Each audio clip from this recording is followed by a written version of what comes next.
Bonjour, là nous allons voir les exercices relatifs au tableau de variation d'une fonction. Alors dans un premier temps, on va créer le tableau de variation de cette fonction, dessinée dont sa courbe représentative est la courbe rouge. Alors, pour dresser le tableau de variation, je fais deux lignes. X, f de x. Ça, vous avez pu le voir en regardant les cours. Le cours sur les tableaux de variation. Je fais dans f de x apparaître sa variation, c'est-à-dire que sa croissance, sa décroissance, sa croissance et sa décroissance. Donc je dessine en fait son allure quand je lis de gauche à droite. D'abord, elle monte, ensuite, elle descend, elle remonte et elle descend.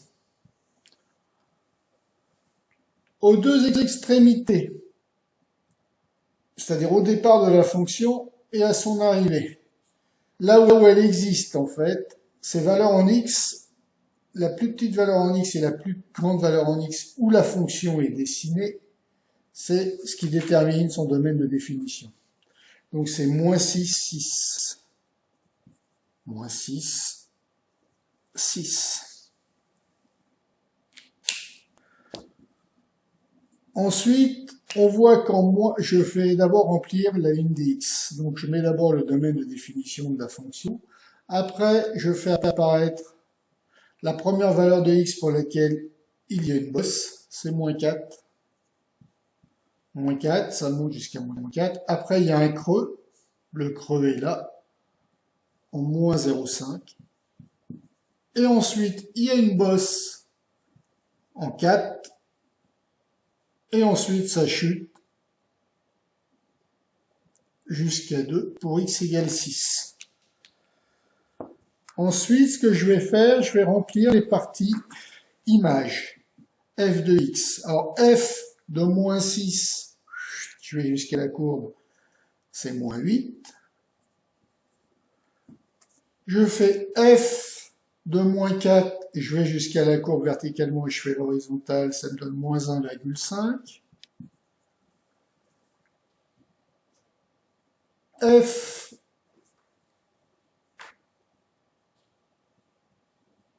je me suis trompé, non c'est ça.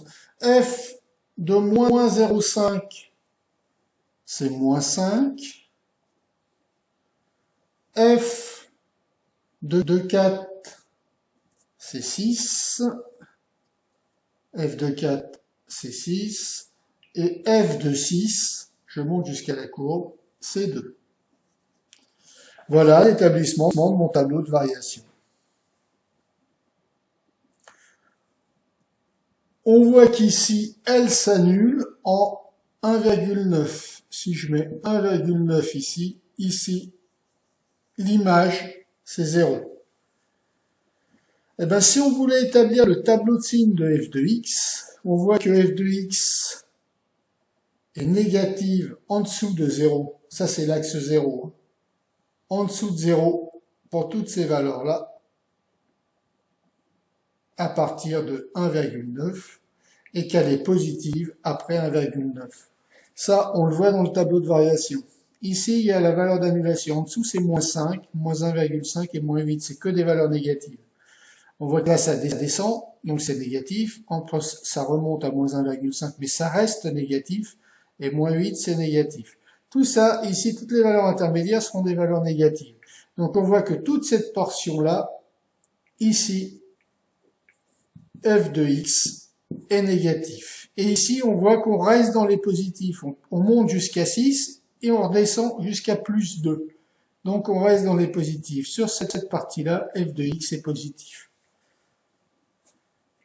Les extrémums de la fonction f de x, on peut les déterminer graphiquement. L'extrémum, le minimum, l'extrémum, c'est la valeur maximale et la valeur minimale.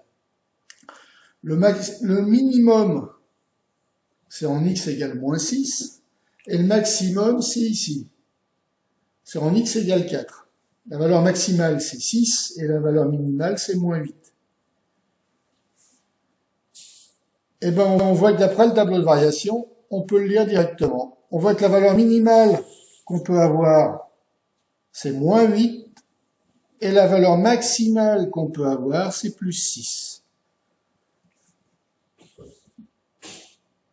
D'accord? Donc on pourra encadrer f de x.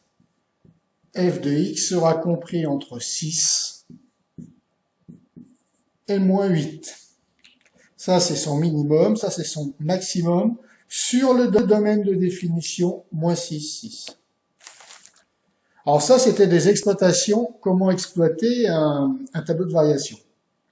Alors maintenant, nous allons faire un exercice uniquement basé là-dessus.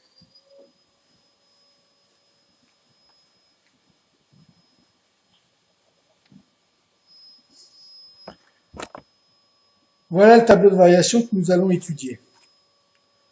Alors je vais vous demander dans un premier temps de calculer f de 3 et me dire, alors c'est pas f mais c'est g, là j'ai changé de fonction, j'ai pris g pour vous montrer qu'en fait on peut lui donner le nom qu'on veut.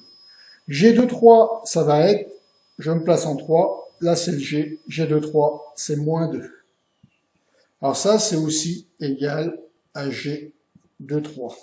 Ici on lit les g de 3, g de 4, g de moins 4,5 c'est 0, g de 5 c'est 8. On lit les images. Que des valeurs d'images ici.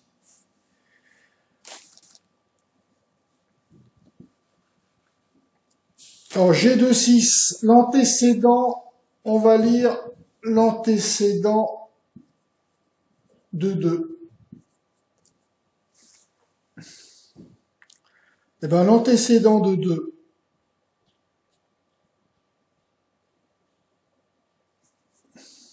les antécédents de 2. Combien il y en a?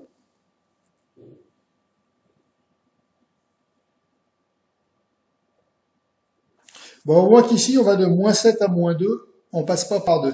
Ici, on va de moins 2 à moins 5, on reste dans les négatifs. Ici, on monte. Ici, on passe de 0 à 8, donc on passe une fois par 2. Et ici, on arrive à 2. Donc, il y aura deux antécédents.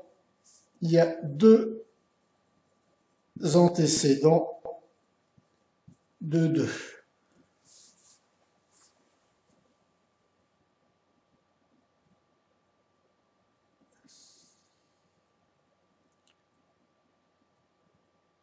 Nombre d'antécédents, on va refaire la même chose, mais je veux le nombre d'antécédents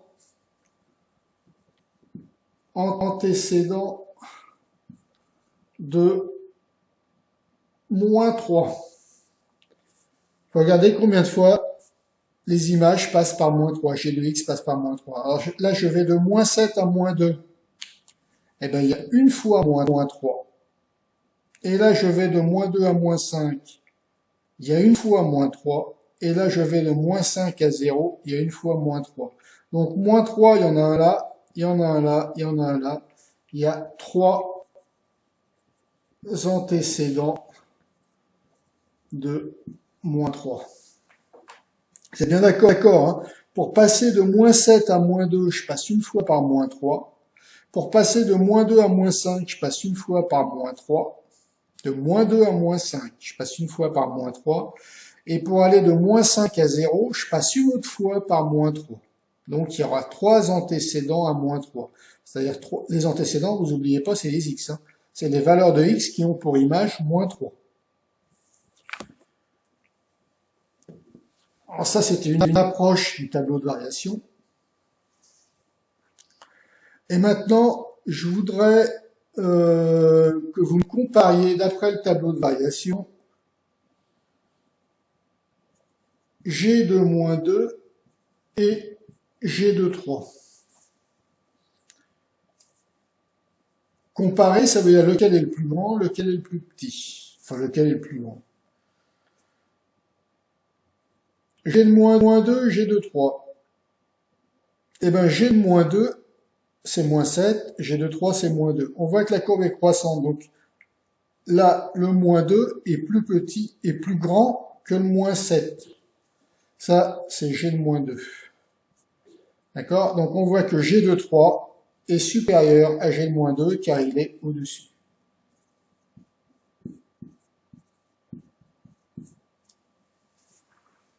D'après le tableau de variation.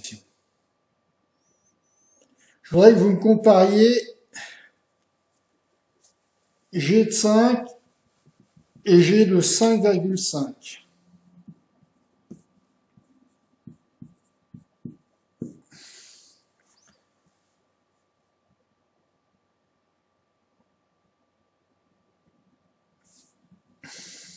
Alors je vais positionner mon 5,5 qui n'est pas positionné sur mon tableau. 5,5 c'est là.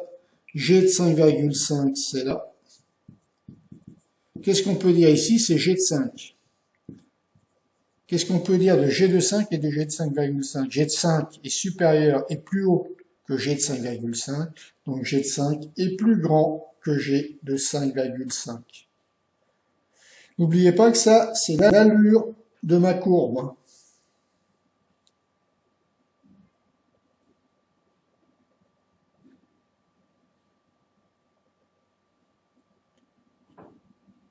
Après, on tracera la courbe à partir du tableau de variation. Voilà comment je peux comparer deux nombres. Et maintenant, est-ce que vous pouvez me comparer G de 4,5, G de 4,5 avec G de 5,5.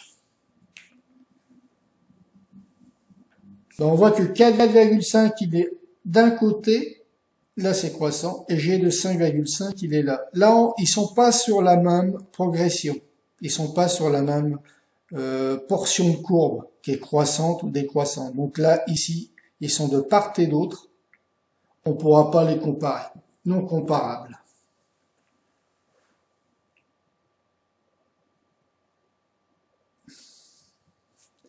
Alors maintenant, ce que je voudrais, c'est que vous m'établissiez le tableau de signes de la fonction g de x.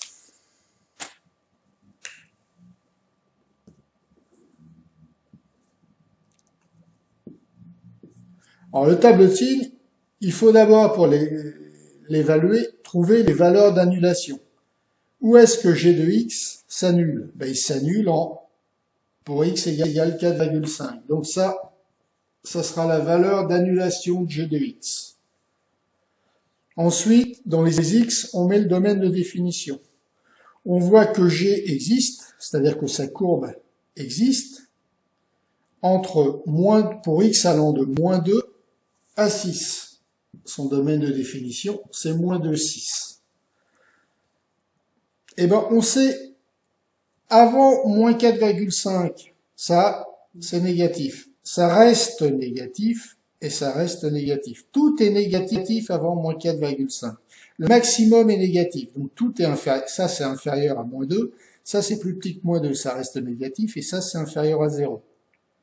Donc tout ça, c'est négatif. Donc ici, on pourra mettre moins. Tout le reste, là, c'est 8, ça descend jusqu'à plus 2.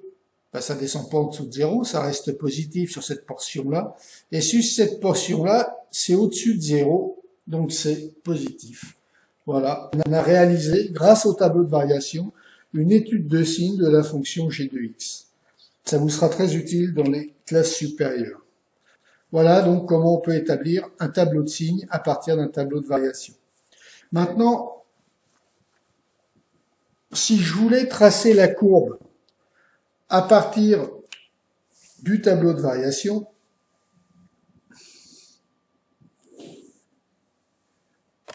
j'aurais ça. Ici, moins 2 en x. Ici, 1, 2, 3, 4, 5, 6. 1, 2, 3, 4, 5, 6. Je fais mon paire. 1, 2, 3, 4, 5, 6. 7. Alors, g de moins 2, G de moins 2, c'est moins 7. Donc en moins 2, ça vaut moins 7. Voilà de quoi ça parle. En 3, ça vaut moins 2. En plus 3, ça vaut moins 2. Voilà où ça va. En G de 4, c'est moins 5. G de 4, c'est moins 3, moins 2, moins 5. Ici, j'ai moins 5, moins 2, 3, moins 2.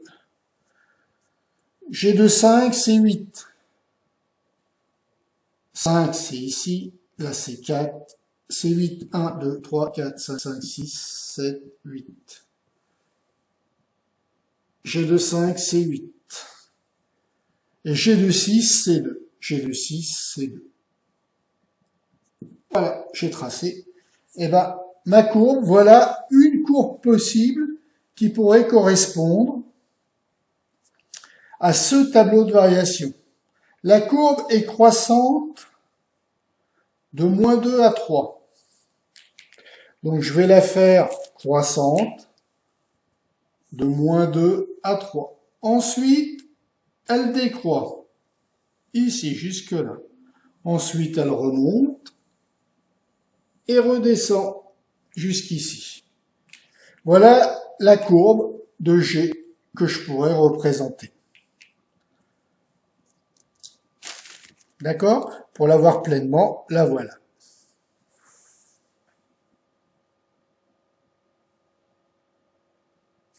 Ça correspond à la courbe de mon tableau de variation qui était là. Croissant, décroissant, croissant, croissant. Voilà ça, sa représentation. Croissant, décroissant, croissant, décroissant. Voilà. Je vous souhaite une bonne journée, de bien travailler et je vous dis à bientôt.